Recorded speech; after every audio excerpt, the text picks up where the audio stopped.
You said that at your wedding, Ricky Martin and Victoria Beckham were the drunkest people at the wedding. Yeah. And they took exception to that. Yeah. No, they would just call me. They're like, "Bitch, you were." Like, I was like, and I was so drunk that I forgot. I was like, "Oh my God, it was me. It was me." I like it. I like it when you're so drunk that you can call other people out for being too drunk and forget that you were drunk and much drunker than that. I was the drunkest person at my wedding. Wow. Hands down. I don't think I got off the table. Right. Yeah. Yeah. We had an 80s band, and so they sang every 80s song, you know, Living on a Prayer. We're like, wow, living on. I jumped off the table 10 times into not random people's arms, because I knew everybody. People's arms. There was one guy you didn't know, and it was the waiter. It's the greatest thing that ever happened to him. You're 29 years old. Yes. You still single. Yes. As soon as you hear, back that thing up. Yes. You immediately start backing that thing up. Like, it's something about the beat that take over your body. Like, no, it don't. No, it don't. Just soon as you hear, just get on up and just start. What? Are you kidding me? No, it's something about that. Okay, how old is that song? 99. 99. That's 19 years. And it's still going. It's still going. You shouldn't be. Like we're looking at like a happy time menu, and he's like a happy hour menu, and he's like, "Oh boy, $6 for a chicken sandwich. $6 for a chicken sandwich. I can make a chicken sandwich in my house for like $2, like $1.75, but $6 for a sandwich." And I was like, okay. I was like, well, it's only $6, and you don't have to have the chicken sandwich. I mean, because if I make it at home, I can get the bread, I can get the chicken.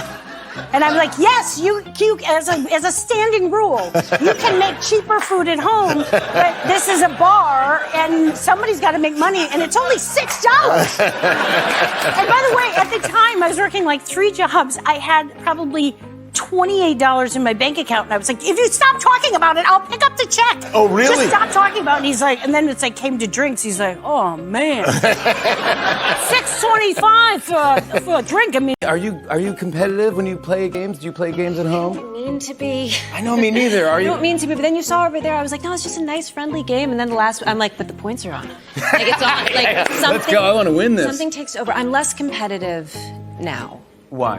Kids. Yeah. Yeah. I think maybe being competitive is genetic, because my kids are like, they're competitive too. And it turns out motherhood has softened me, and I like to watch them win. Who pays on a first date? Who pays? Who pays on the first date? Whoever idea it was to go on the date. It was revealed in the season 1 finale, so I think it's safe that I'm not ruining anything, that you were Lady Whistledown. Was this something you knew going into it when you were cast? Yes, I found out in a super professional way. I found out on a Reddit fan forum. Okay. Because I Googled it. I Googled it. And then I arrived day 1. I was like, this is amazing. Am I her? Like, is that me? Do I get to? And they were like, yeah, it's you. And then I proceeded to tell everyone. So it was a surprise for nobody in the cast, because I wouldn't stop talking about it. It turns out you were terribly cast as someone who was good at keeping a secret. Rubbish, yeah. But also, I'm like, technically, I job share with Julie Andrews. Oh, you so, like, do how job share. Right? If someone doesn't know how I am, I'm like, me and Julie, we split the work, and it's, it works for us. We take our next steps into the world. You must go forth into the world. It is with passion, courage of conviction, courage in your convictions, and strong sense of self.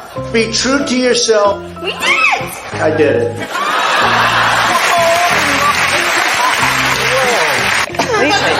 It's true, he is better when he sticks to the script. But I get in trouble with it. I got in trouble because I really did shoot a movie where I played this priest in this movie, and I got down to 230 pounds to play this priest. It's a horror movie, and we shot it. We shot it like a year ago, and I thought we were done with it, and I packed on like 40 to 50 pounds and in the off season, and they called me back and said, we got to do a couple reshots, and I'm like, I don't know how we're gonna do this unless this priest got stung by a bee. Is it an allergic reaction? 100, yeah.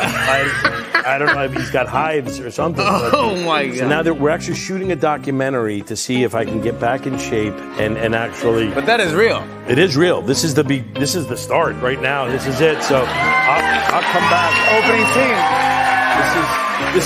This is the before This picture. is the before interview. Yeah, I'll come back. All right, great.